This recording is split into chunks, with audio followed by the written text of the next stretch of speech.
The meeting room on Station Harmony was filled with happy sounds. The tall, bug-like thermals clicked their jaws together in what they called laughter. The crystal beings known as Velcaranes chimed like wind bells when they were pleased. At the center of it all sat Commander Park Geo, watching with calm eyes as the two species signed their peace agreement. "Amazing work again, Commander," said Thermal Queen Buzz Click, her forearms moving in gestures of respect. 3 days ago, we were ready to burn their worlds. Now we share mining rights like old friends. The Velcaran speaker, a being that looked like living diamond, sent rainbow lights across the table. "Humans have a gift," she sang in her crystal voice. "Where others see only conflict, you see solutions. How do you stay so calm when others scream for war?" Park Jiho smiled the gentle smile that had made him famous across the galaxy. "We just listen. Everyone wants something. Usually, there is enough for all." Dr. Lee Soyoung watched from the corner of the room, making notes on her tablet.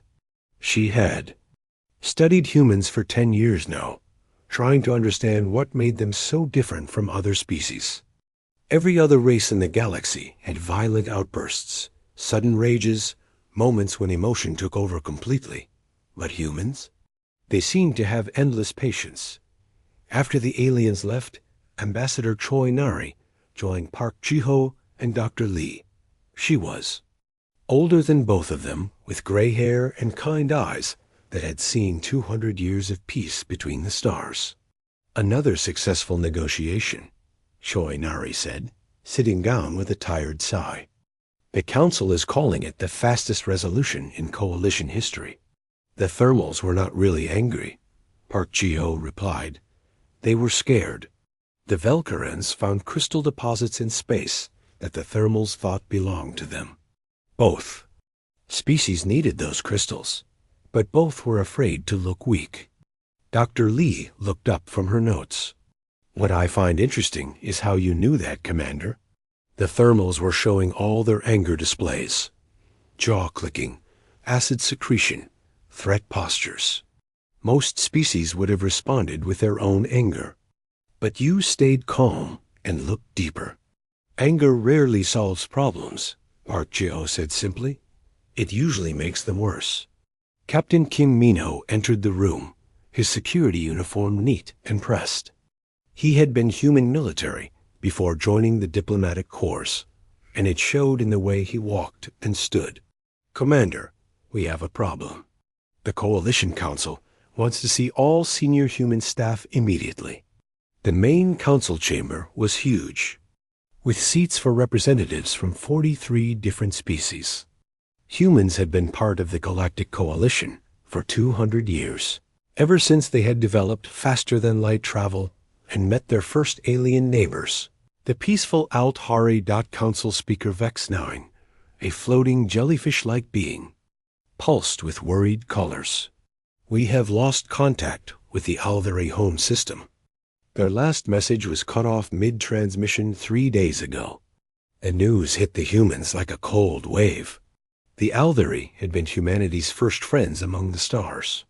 They were a gentle species that looked like tall, thin people with silver skin and large, kind eyes. They had welcomed humans into the galaxy when other species were suspicious of the newcomers. "What was their last message?" Ambassador Choi Nari asked. They reported strange ships entering their space. Ships that did not respond to communication attempts. Then nothing. Dr. Lee felt her heart beat faster. She had many friends among the Alvari. They were scientists like her, always curious, always kind. "How long since we heard anything at all?" 72 hours. "We have sent long-range probes, but they also go silent when they reach Alvari space." Commander Park Jiho stood up. His voice was still calm, but Dr. Lee noticed his hands were pressed flat against the table. "We need to send a fleet to investigate." "Already approved," Speaker Vex-9 pulsed. "You will lead a coalition force. Leave as soon as possible." As they walked back to their quarters, Captain Kim was quiet. Finally, he spoke. "Commander, I served in Earth's last military action before we joined the Coalition. I know what happens when peaceful species disappear like this." Park Ji-ho nodded.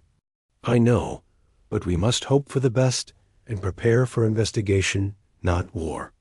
Dr. Lee was running data searches in her lab when she found something that made her stop.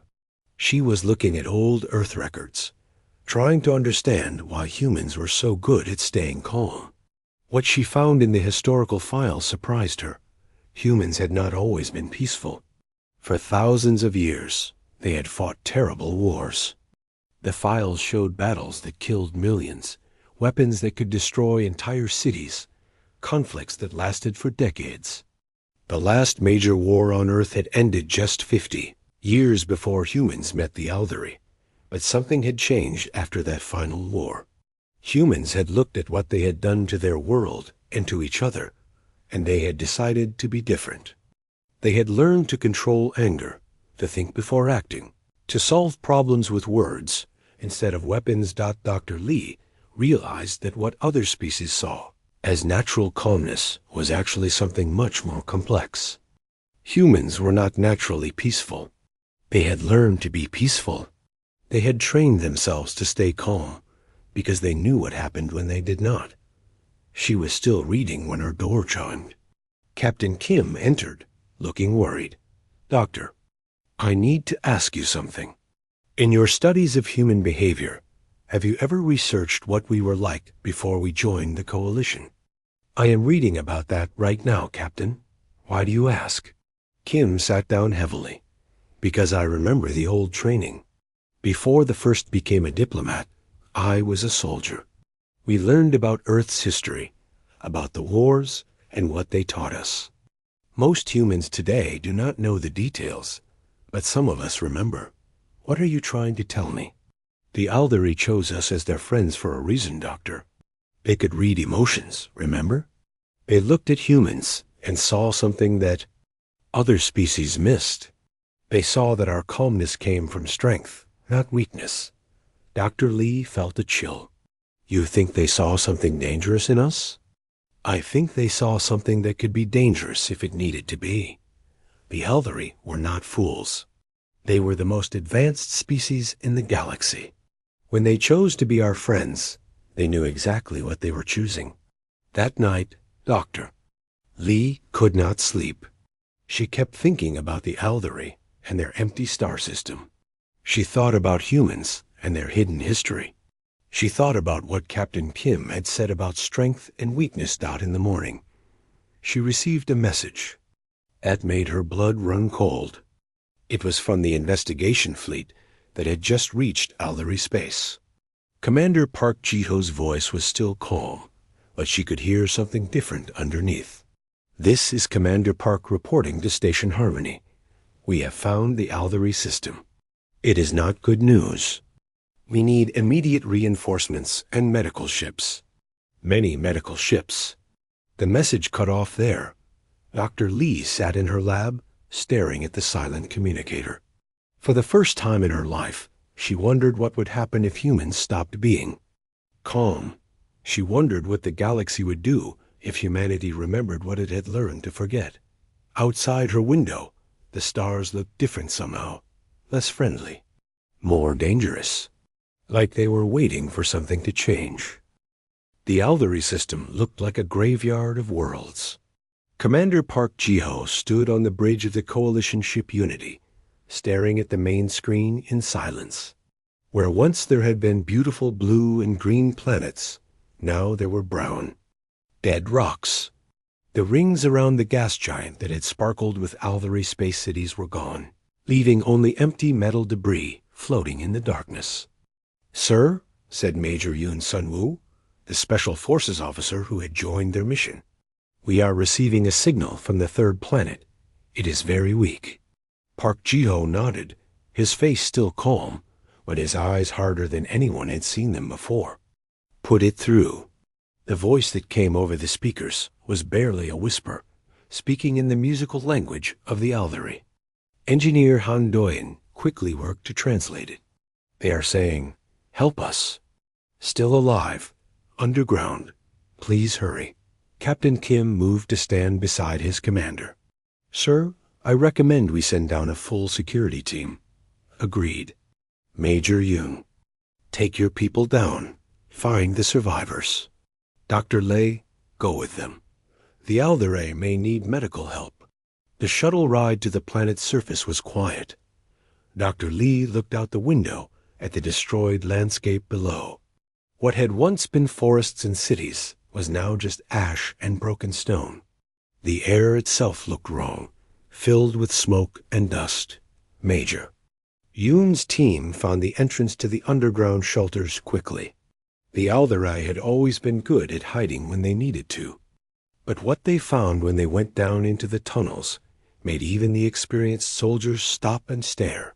The Alderae survivors were kept in metal cages, hundreds of them crowded together like animals. They were thin and sick, their silver skin turned gray with pain and fear. Many were hurt badly. Some were missing limbs.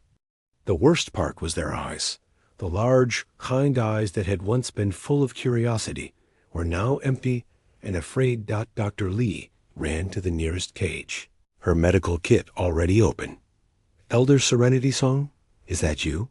The old Alderae leader looked up with difficulty. She had been one of the wisest beings in the galaxy, a teacher and philosopher known across all worlds. Now she could barely lift her head. Dr. Lee? Human friend? You came for us? Yes, we came. Do not worry. You are safe. Now, Elder Serenity Song tried to smile, but it was painful to watch. Not safe. Never safe again. They did things to us.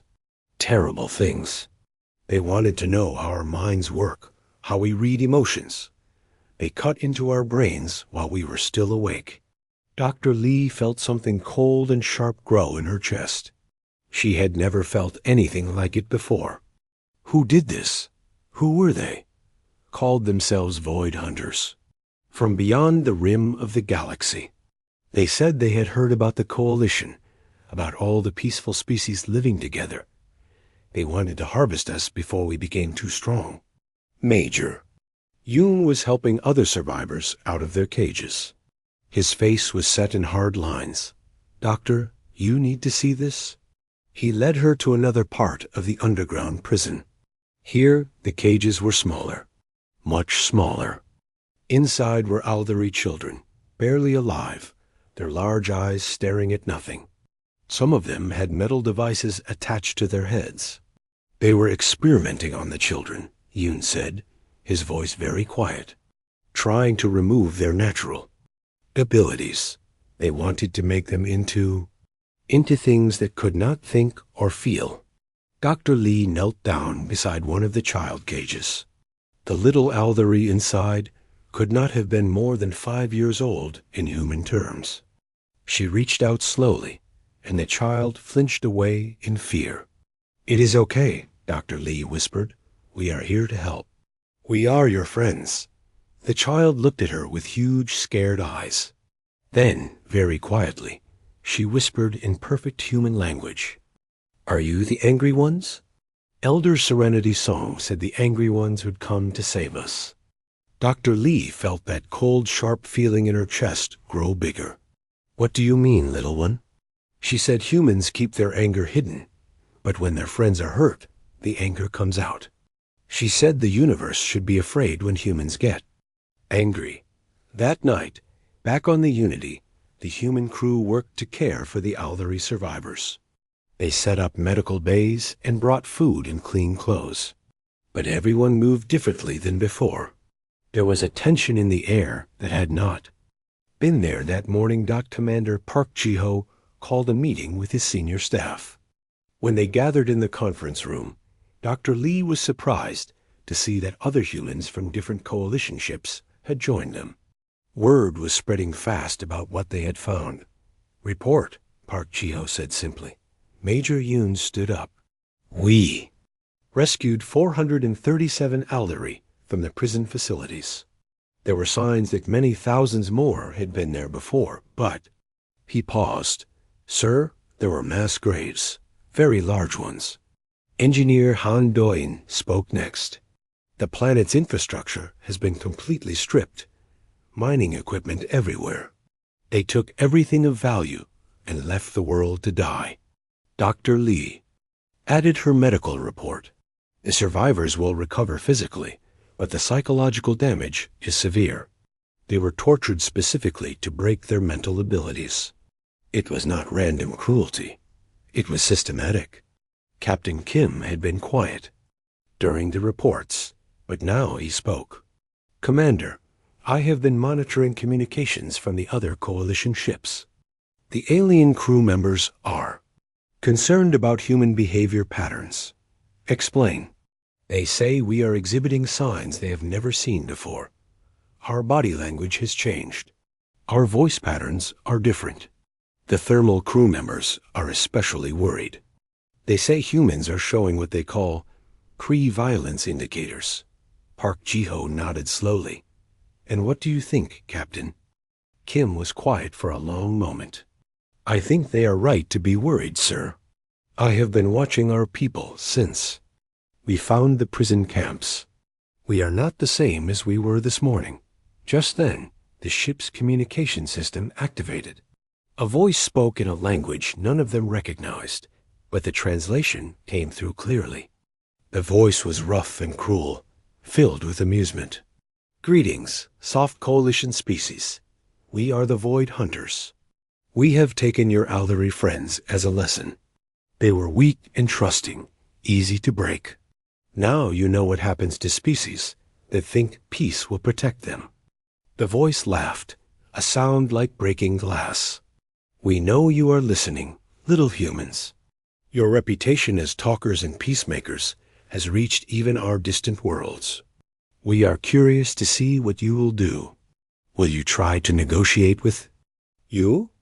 Will you offer us tributes to leave your precious coalition alone? Park Ji-ho's hand was pressed flat against the conference table. Dr. Lee noticed that his knuckles were white. The voice continued. We will give you time to discuss among yourselves. But know this, we are coming for all of you.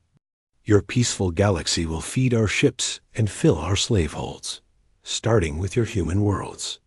We are especially interested in breaking a species that thinks it is above violence. The communication ended, leaving the room in silence. Elder. Serenity Song had been brought to the medical bay on the Unity.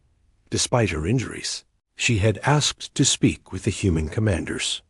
Now she lay in a healing bed, her gray skin slowly returning to its natural silver color. Commander Park Ji-ho, she said softly, there is something I must tell you. Something we Aldari never shared with the other coalition species. Park Ji-ho sat beside her bed. What is it, Elder? When we first met your people 200 years ago, we read your emotions as we do with all species. What we found surprised us. Other species feel anger, fear, hate, but these emotions burn hot and then fade. With humans, it was different. She paused, gathering strength. Human emotions run deeper. Your anger is not a quick flame. It is like a fire that burns underground, hidden, but never truly gone. We chose to be your friends because we saw that you had learned to control something very powerful. I do not understand. Elder Serenity Song reached out with a trembling hand and touched Park Ji-ho's arm. We always wondered what would happen if humans stopped controlling that fire. Now I think we are about to find out. She closed her large eyes. The Void Hunters do not know what they have awakened. They think you are weak because you choose peace. They do not understand that choosing peace when you could choose war is not weakness. It is strength. That night, Dr. Lei could not sleep. Again, she walked through the ship's corridors and noticed something that made her heart beat faster. Everywhere she looked, humans were moving with purpose. They were not panicking or running around. Instead, they were quietly, efficiently preparing dot in the engineering sections. Humans were modifying systems with a precision she had never seen before. In the medical bays, They were treating Alderi survivors with a gentleness that somehow seemed more intense than normal kindness. In the security areas, humans were checking weapons and equipment with the movements of people who knew exactly what they were doing. The strangest part was their faces. They were still calm, still controlled, but underneath that calmness was something new, something that made Dr. Lee think of deep, still water hiding strong currents. She realized that she was seeing something that the galaxy had not witnessed in 200 years. She was seeing humans remember who they used to be. The Coalition Council chamber was filled with nervous energy. Representatives from 43 species sat in their seats, all talking at once about the Void Hunter threat. Speaker Vex 9 pulsed with worried colors as she tried to maintain order. "The situation is clear," announced Council Speaker Vex 9. "These Void Hunters want tribute from every Coalition world. If we refuse, they promise to do to all of us what they did to the Alderi." Commander Park Geo sat with the human delegation, listening to the debate around him. The other species were scared, and he could understand why. But what they were suggesting made his jaw clench with barely controlled tension. "We must negotiate," clicked Queen Buzz Click of the Thermals. "Violence only brings more violence. The humans have taught us this for 200 years." The Velcaran speaker chimed in agreement. "Yes, humans are the galaxy's best diplomats. They can find a peaceful solution to this problem, just like they always do." Ambassador Choi Nari stood up slowly. Her voice was steady, but those who knew her well could hear something different underneath. "The Void Hunters have already shown. They do not honor agreements. They captured our negotiation teams and made them watch recordings of torture. This is not a species that wants to talk." "But surely," said a delegate from the aquatic Galrani species, "there must be something they want that we can give them." "Without fighting?" Dr. Lee watched from the observation area as the debate continued. She had been studying the psychological changes in humans across the fleet for days now. What she was seeing worried her more than the alien threat. Human crew members were becoming more efficient, more focused. They spoke less, but accomplished more. Their movements had developed a precision that reminded her of old military training. Videos from Earth's archives. Most disturbing of all, they had started smiling differently. Not the warm, diplomatic smiles the galaxy knew, but cold, sharp expressions that made other species step back. Dr. Baek Hyun-jin, a human historian who specialized in warfare, had arrived on Station Harmony 2 days ago. He brought with him data files that had been locked away in Earth's deepest archives since the planet joined the Coalition. "Dr. Lee," he said quietly, joining her in the observation area, "have you seen the latest reports from human colonies?" She shook her head. "What reports?" 3 human settlements have gone silent in the past week. The same pattern as the Alderi, normal communications, then sudden silence. The Void Hunters are not waiting for negotiations to finish. They are already hunting. Down in the council chamber, the debate was getting more heated. Some species wanted to fight, others wanted to negotiate, and still others wanted to hide and hope the threat would pass. Through it all, the human delegation sat quietly, listening but not participating. General Park Jin-woo arrived on Station Harmony that evening. He was Commander Park Ji-ho's father, a tall man with gray hair and scars on his hands from Earth's last war. He had not worn a military uniform in decades, but when he walked, everyone could tell he had been a soldier. "Son," he said to Commander Park Ji-ho as they met in private, "I came as soon as I heard. How bad is it?" "Bad. The Void Hunters have taken at least 3 human colonies. We estimate 15,000 people dead or captured. The Council wants us to negotiate." General Park sat down heavily. "And what do you want to do?" Commander Park was quiet for a long time. Finally, he said, "I want to make them pay for what they did to our friends." But I know that is not the right answer. Why is it not the right answer? Because we are peacekeepers now. We are diplomats. We do not solve problems with violence anymore. General Park looked at his son with sad eyes. Jiho, do you know why? Earth's last war ended because we realized that violence was not the answer. No, son, it ended because we won. We won so completely that there was no one left who wanted to fight us. Then, and only then, did we choose peace. That night brought terrible news. A Void Hunter ship had contacted Station Harmony directly. On the main screen, a creature appeared that looked like a nightmare, made real tall, covered in dark scales, with too many teeth and eyes like burning coals. I am War Chief Skull Taker of the Void Hunters, the creature said, its voice like grinding metal. We have a gift for the peaceful coalition. The screen changed to show a human colony ship. Lee recognized it immediately, the Bright Hope, carrying families to a new world. Inside the ship, she could see hundreds of humans trapped in cages, including many children. Your human cattle are very amusing, Skulltaker continued. They keep trying to talk to us, to reason with us. They offer to share their resources, to teach us about peace. Even when we hurt them, they do not fight back. The screen showed human prisoners being tortured while they begged for mercy. Dr. Lee had to close her eyes, but she could not close her ears to the sounds. We are especially interested in the small humans, the creature laughed.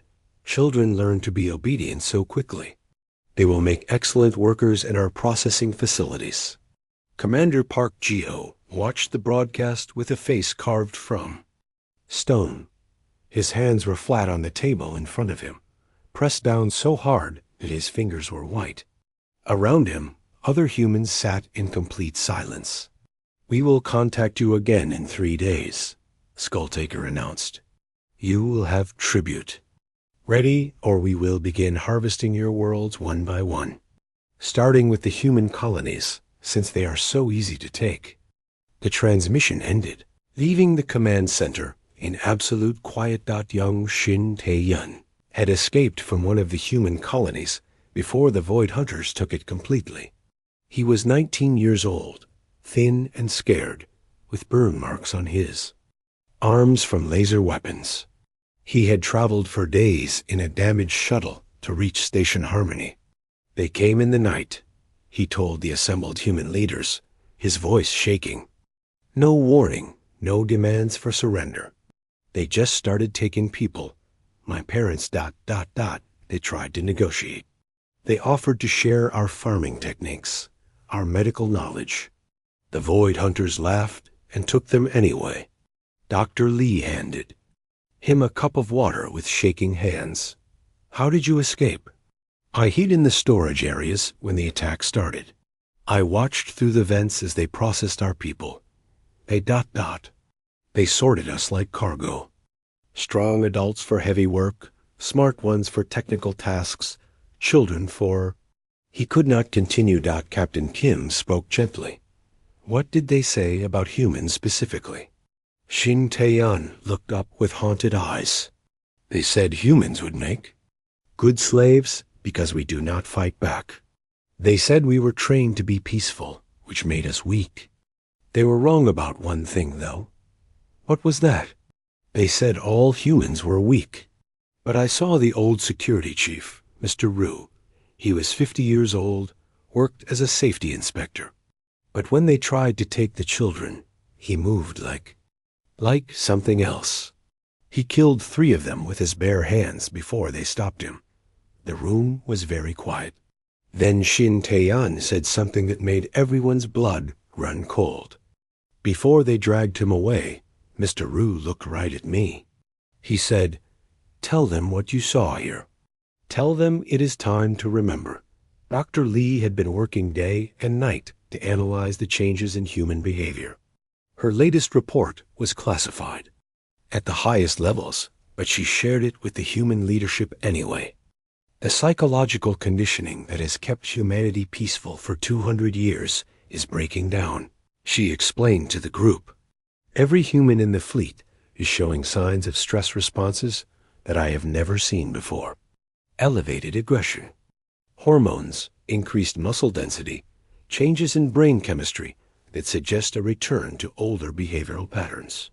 What does that mean in simple terms? Asked Ambassador Choi Nari. It means that humans are reverting to what they were before. The coalition. The problem is that other species do not understand what that means. They see us as naturally peaceful. They have no idea what humans are actually capable of when we stop being peaceful. General Park spoke from the back of the room. I tried to warn the Coalition Council yesterday. I told them about Earth's military history, about what humans did to each other when we thought we had to. They did not believe me. They think our old wars were small conflicts between primitive people. What did you tell them? I told them that in Earth's last war, we killed 50 million people in 6 months. I told them that we created weapons that could destroy entire continents. I told them that when humans truly go to war, we do not stop until our enemies cannot fight anymore. Dr. Lee felt cold. What did they say? They said that was impossible. They said peaceful species like humans could never do such things. They said I was exaggerating to make humans seem more dangerous than we really are. Commander Park Ji-ho had been quiet during the meeting, but now he spoke. The council has made their decision. They want me to contact the Void Hunters and begin negotiations. They believe that any intelligent species can be reasoned with. And what do you believe, Commander? General Park asked his son. Park Ji-ho looked around the room at the faces of his people. He saw Dr. Lee with her research on human aggression. He saw Captain Kim with his old military training showing in every line of his body. He saw Ambassador Choi Nari with her 200 years of diplomatic experience. He saw young Shin Tae-yun with his haunted eyes and his story of humans who remembered how to fight. The change happened overnight. Dr. Lee woke up to the sound of metal clanging and machinery humming in ways she had never heard before. When she looked out her window, she saw something that made her heart race with fear and excitement. Ships were transforming. The peaceful diplomatic vessels were opening hidden panels, revealing weapons that had been built into their hulls from the very beginning. The medical ships were deploying armor plating that had been disguised as storage containers. Even the smallest human shuttle now bristled with defensive systems that no other species had suspected existed. My God, she whispered, watching as the human fleet revealed its true nature. We have been ready for war this entire time. Admiral Kao Ji-won had arrived during the night with a fleet of ships that officially did not exist. She was 70 years old, with silver hair and eyes like ice. The other coalition species had never heard of her because she had been retired since the last human military action 50 years ago. But every human in the fleet knew her name and what it meant. She called a meeting of all human personnel. The room was packed with hundreds of people, diplomats, scientists, engineers, medical staff, and security officers. When she spoke, her voice carried the authority of someone who had commanded others in battle. I know what you are thinking. She began. For 200 years, we have been taught that violence is not the answer. We have been trained to solve problems with words, not weapons. We have been proud of our role as peacekeepers. She paused, looking around the room at faces that had changed over the past few days. The soft expressions of diplomats were gone, replaced by the hard eyes of people preparing for war. But some problems cannot be solved with words. Some enemies do not want to negotiate. Some threats must be met with force, or innocent people die. Dr. Lee raised her hand. Admiral, what exactly are you proposing? I am proposing that we do what humans have always done when our families are threatened. We fight back. The room was quiet for a moment. Then Captain Kim stood up. What about the coalition? What about our oath to keep the peace?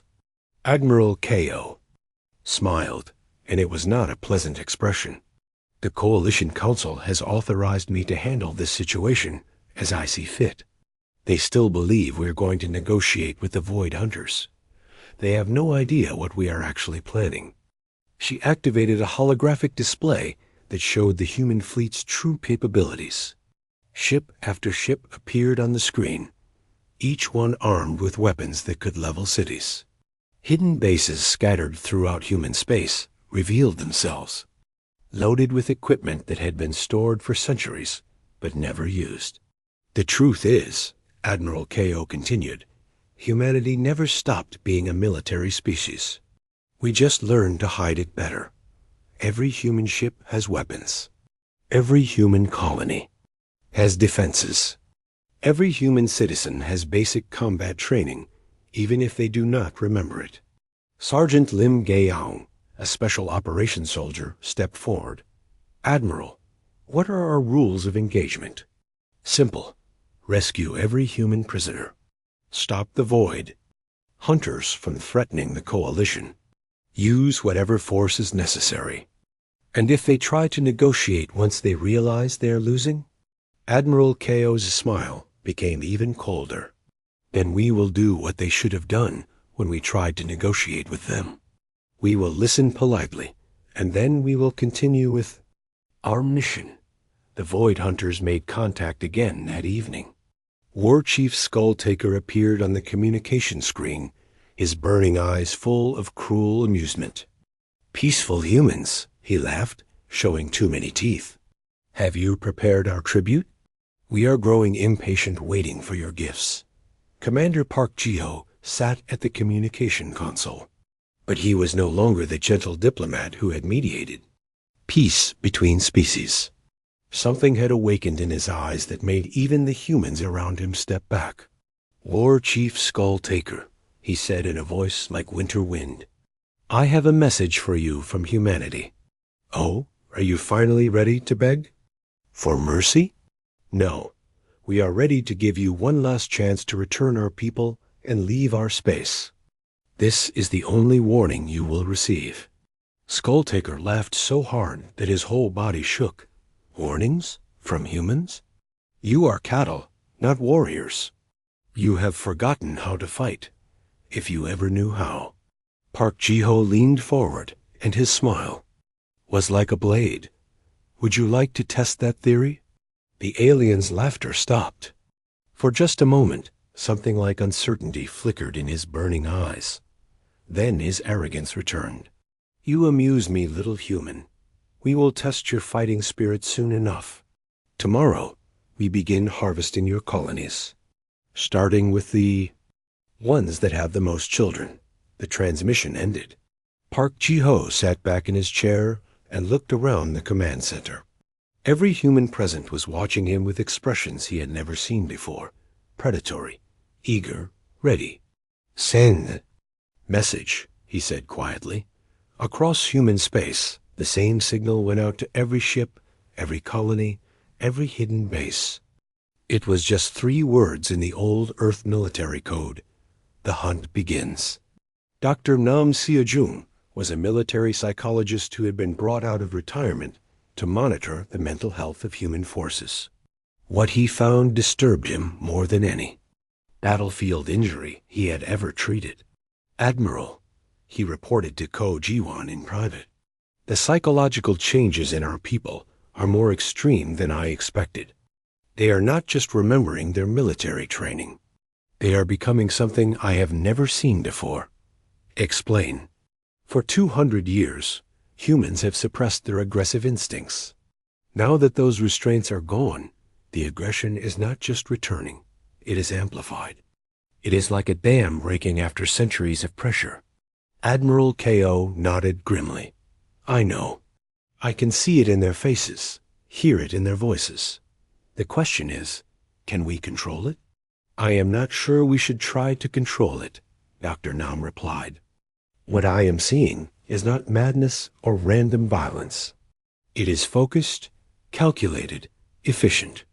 Our people are becoming perfect soldiers. And that scares you? Admiral, it terrifies me.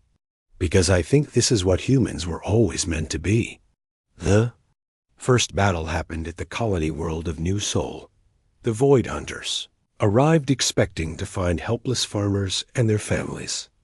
Instead, they found Captain Ru Dongwu waiting for them with a defensive fleet that appeared out of nowhere.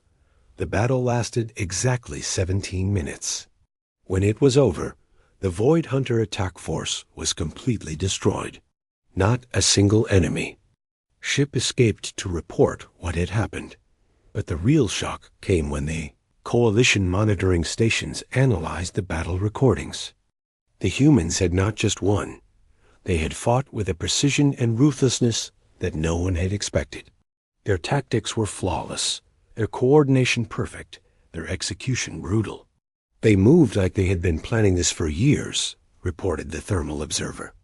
Like they knew exactly what the enemy would do before the enemy knew it themselves. The truth was that humans had been planning for this for years. Every diplomatic ship had detailed battle plans stored in its computers. Every colony had been secretly fortified. Every human in space had been trained for combat, even if they thought they were just learning emergency procedures. War Chief Skulltaker was furious when he learned about New Sol. He had lost an entire attack fleet to what he thought were defenseless farmers.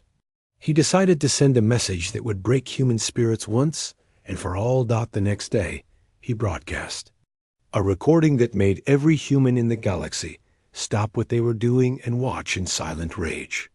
It showed the human prisoners from the colony ships, including children, being tortured in ways that were designed to cause maximum psychological damage. "This is what happens when cattle try to fight wolves," Skulltaker announced. "For every ship you destroy, we will kill 100 human prisoners. For every world you defend, we will torture 1,000 human children." The recording showed him personally executing a human child while her parents were forced to watch. "This is for the humans who think they can fight us. This is what your resistance costs." The transmission ended with Skulltaker's laughter echoing across space. The response was immediate and terrifying. Every human in the galaxy felt the same emotion at the same time. Pure, focused hatred unlike anything the species had experienced in 2 centuries. Dr. Lee was monitoring communication channels when the change happened. Human voices across the fleet became different, quieter, colder, more precise. Orders were given in clipped, efficient sentences. Conversations about family and home stopped completely. Everything became focused on a single goal, making the Void Hunters pay. "Admiral," she reported to Ko Jiwan with shaking hands, "the psychological readings are off the charts. Humans are exhibiting aggression levels I did not know were possible." "Good," Admiral Ko replied simply. "Good, Admiral, this level of rage could be dangerous to everyone, including ourselves. Doctor, let me explain something to you. For 200 years, we have been the galaxy's peacekeepers because we chose to be. Not because we were weak, not because we were naturally gentle, but because we decided that peace was better than war." She stood up and walked to the window, looking out at the human fleet. The Void Hunters made a critical error. They thought our choice to be peaceful meant we had forgotten how to be anything else. They were wrong. What are you saying? The war lasted 3 weeks. When it was over, the galaxy would never be the same. Fleet Admiral Song Mireille stood on the bridge of her flagship, the Righteous Fury, watching as the final Void Hunter stronghold burned in the darkness of space. Around her, the largest human fleet in 2 centuries moved with the precision of a machine designed for only one purpose: total victory. "Admiral," reported Captain Ru Dongwu from his position at the tactical console, "all enemy resistance has been neutralized. The Void Hunter home fleet is destroyed." Song Mireille nodded, her face showing no emotion. Behind her calm exterior, she felt something that humanity had not experienced in 200 years. The satisfaction of a war fought and won completely. The Void Hunters had expected their usual kind of conflict. Brutal attacks followed by desperate defenses with plenty of time for terror and psychological warfare. Instead, they found themselves facing an enemy that fought like nothing they had ever encountered. Not human fleets appeared out of nowhere, struck with devastating precision, and vanished before the Void Hunters could respond. Human tactics were perfect, as if they could predict every enemy move before it happened. Most disturbing of all, humans showed no mercy, no hesitation, no fear. War Chief Skulltaker had tried to contact the human fleet several times during the war. Each time, he had been answered by the same voice, Fleet Admiral Song Mireille, speaking with the coldness of deep space. "You wanted to see humans fight," she had told him during their last conversation. "You wanted to see what we do when we get angry. Are you satisfied with what you have learned?" Skulltaker, for the first time in his species' history, had tried to negotiate. "Stop this madness. We can share the galaxy. We can work together." "You had that chance," Song Mireille had replied. "You chose to torture our friends instead. You chose to murder our children. Now you live with the consequences. But this is not how wars are supposed to end. There should be terms, agreements, negotiations." "You are right," Song Mireille had agreed. "This is not how wars end. This is how exterminations end." The transmission had cut off there. It was the last communication anyone received from the Void.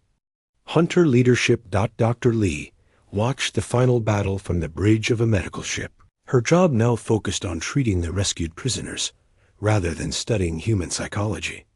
What she saw made her understand something about her own species that she had never realized before. The humans were not fighting like angry animals. They were not raging or screaming or letting emotion control their actions. Instead, they fought with a cold, calculated efficiency. It was more terrifying than any display of rage could have been. They moved like predators who had been hunting together for millions of years. Every ship knew exactly where to be, every weapon fired at exactly the right moment. Every tactic flowed seamlessly into the next. It was not just military training. It was something deeper, something that came from the very core of what humans were. They are not just good at war, she realized, speaking to herself as she watched the battle unfold. They are the best at war. This is what they were designed for.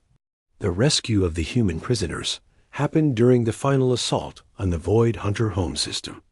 Major Yoon Sunwoo led special forces teams through the enemy ships and prison stations, moving with a precision that seemed almost supernatural.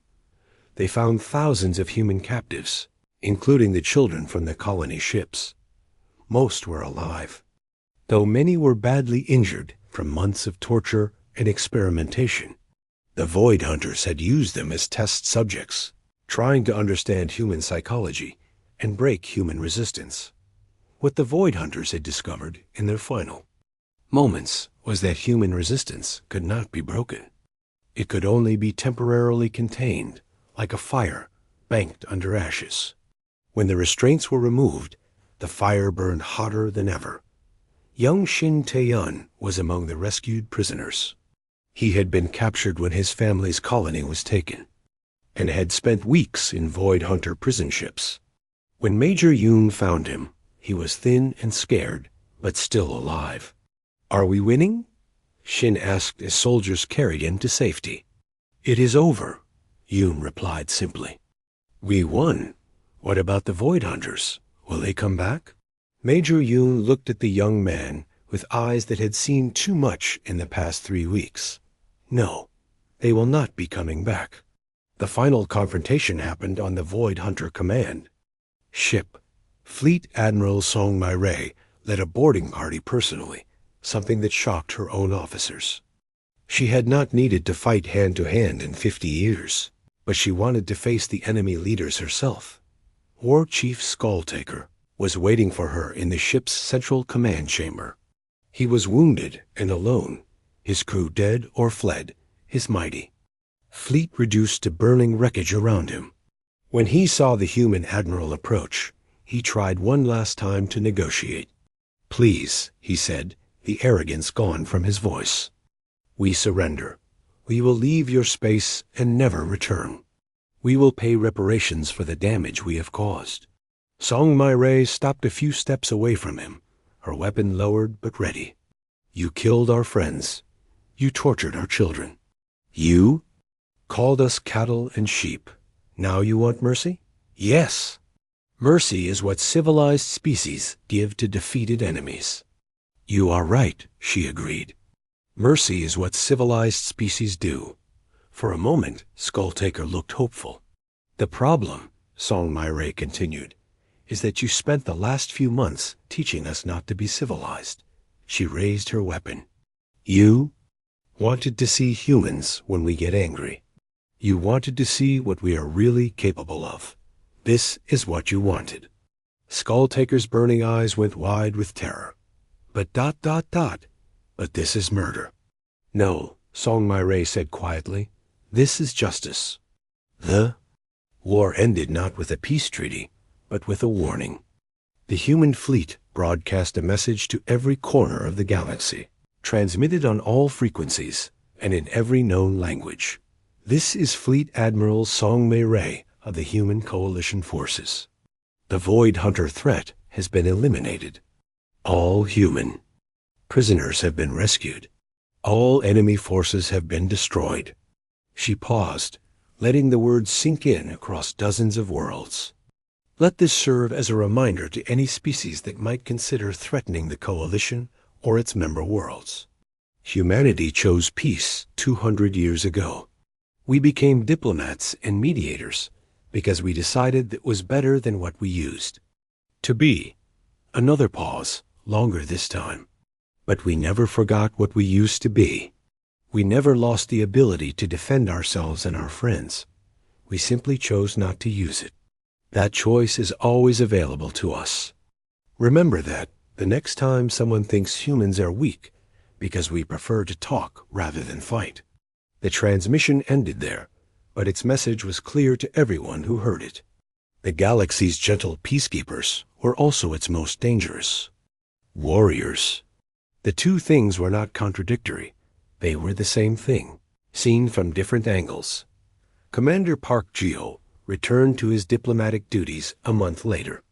The conference room on Station Harmony looked exactly the same as it had before the war, but everything had changed. The Thermal and Velcaran representatives who came to negotiate a new trade agreement were polite and respectful. But there was something different in their behavior. They listened more carefully when humans spoke. They agreed more quickly to human suggestions. They seemed nervous in ways they never had before. "An excellent agreement," Queen Buzzclick said as they signed. "The final documents. Very fair to both sides." "As always," Park Geo replied with his familiar gentle smile. "We believe there is usually enough for everyone." But the aliens noticed that the human smile was not quite the same as it used to be. It was still kind, still diplomatic, still warm. But underneath the warmth was something else, a reminder that kindness was a choice, not a weakness. Dr. Lee published her final report on human psychology 6 months after the war ended. It became required reading for every species in the Coalition, a guide to understanding their human allies. "Humans are not naturally peaceful," she wrote. "They are naturally capable of both war and peace, and they choose peace because they understand the true cost of war. This makes their commitment to peace more meaningful, not less. Other species avoid conflict because they fear it or because they are weak. Humans avoid conflict because they are strong enough to choose something better. But when conflict cannot be avoided, when innocent lives are threatened, humans will fight with a skill and determination that comes from millions of years of evolution and thousands of years of practice. The universe learned something important during the Void Hunter war. It learned that the gentle humans who mediate our disputes and negotiate our treaties are the same humans who conquered their entire homeworld through superior warfare. Are diplomats by choice, not by nature. This should not frighten us. It should reassure us, because it means that when we choose peace, we are choosing it alongside the most dangerous species in the galaxy. And they will defend that peace with everything they have. Years later, when new species joined the coalition, they were always given the same briefing about humans. They were told about the diplomatic corps, the medical missions, the scientific expeditions. They were told about humanity's commitment to peace and justice.